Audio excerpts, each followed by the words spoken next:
Heading back along the path towards the bridge between Boyne and Tannum. And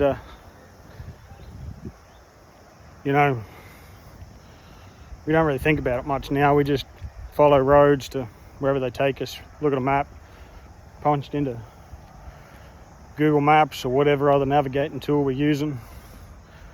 Let the GPS track us, follow us along, tell us where to go.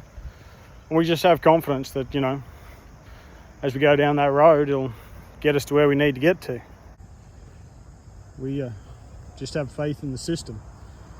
The maps that have been uploaded, somebody's been that way before, mapped it out.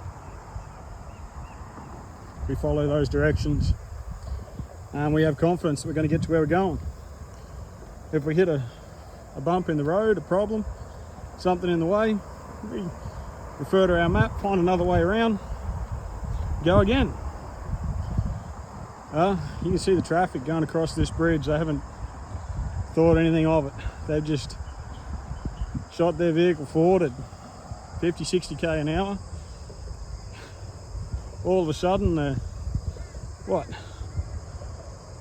6, 8, 10 meters above the water, tracking across that bridge over to the other side. Faith is a major part of our life. We have faith in many things.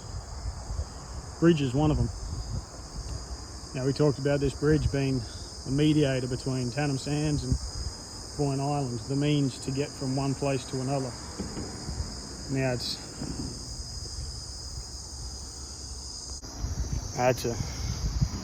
a way to go between. I guess one of the things that stops it from really being a true mediator is it's got no conscience. It's not a creature. It's got no thoughts or ability to do anything other than just exist.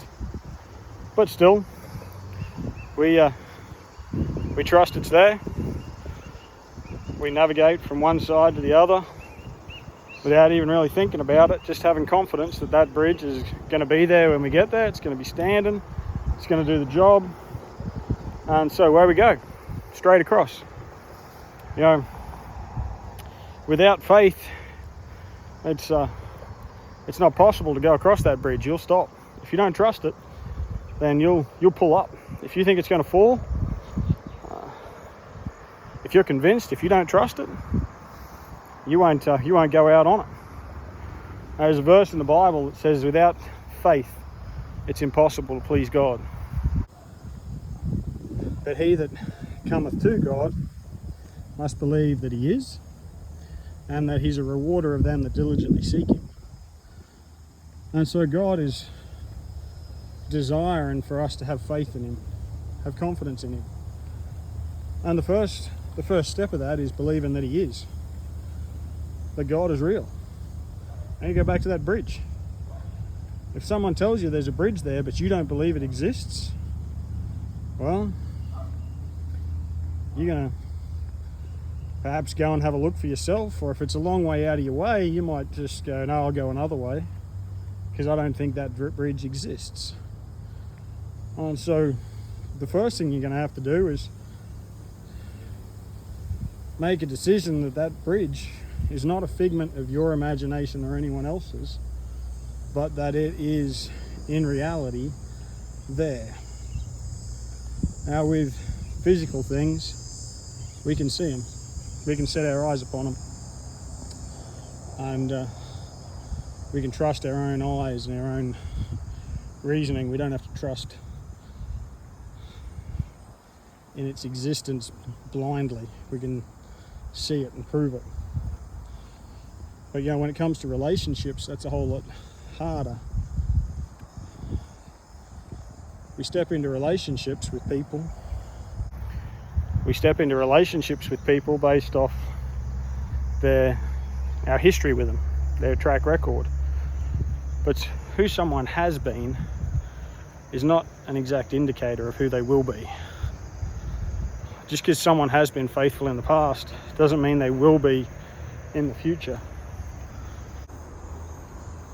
And so you've got to, by faith, step into that relationship, trusting that they will continue to be the sort of person they have proven themselves to be in the past. Much the same with God. You can't prove his existence except by the evidence of what he's done. We can see his hand in creation. We can see the evidence of his handiwork.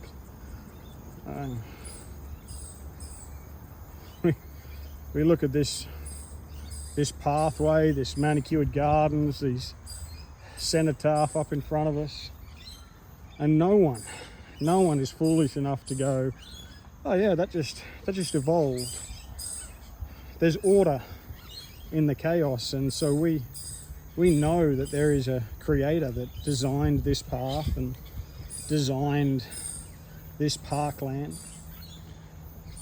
And so we have never met them, perhaps, only just got the stories of their history, but yet we can see the reality of their existence. Well, so too it is with God. Granted, I can't take you to his address, knock on his door and say, behold, here is God. But I can show you his handiwork.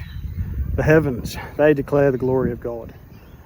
The atmosphere, the stars, all of creation, the planetary systems, they show his handiwork. And so, if you're ever going to come to God, you're going to have to get over that hurdle of whether he exists or not. And you're going to have to believe that he is. That there is a God that you'll have to give an account to. But then, not just believing that he is, but also that he's a rewarder of them that diligently seek him. That when you find God, he will have reward for you, not punishment. Believing that God is, and that he is a rewarder of them that diligently seek him. We have a promise from God. If we seek him, we'll find him, so long as we search for him with all our heart. Searching for him as a man searches for hid treasure. And the promise is that you'll find God if you look for him. But you know, if you think God is some monstrous being that is going to bestow punishment or anger or wrath upon you when you come to him, then why would we come to such a fearful God? And granted, the wrath of God abides on man already. We're condemned already because we have not believed in the name of the only begotten Son of God.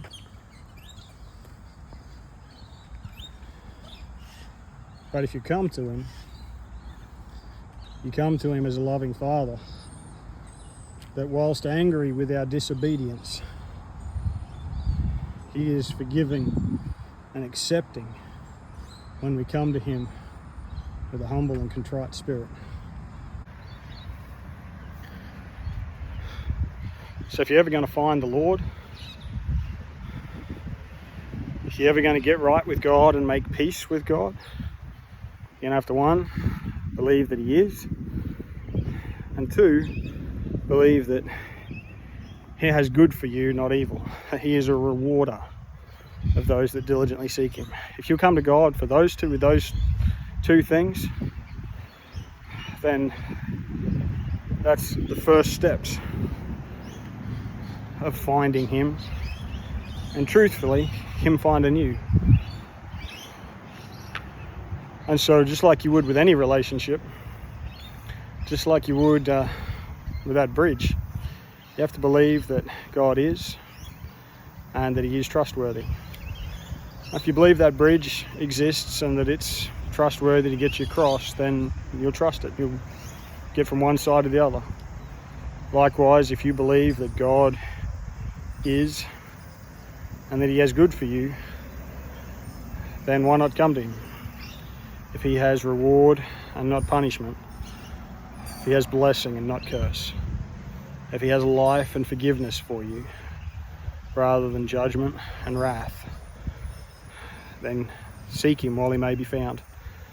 Come unto the Lord.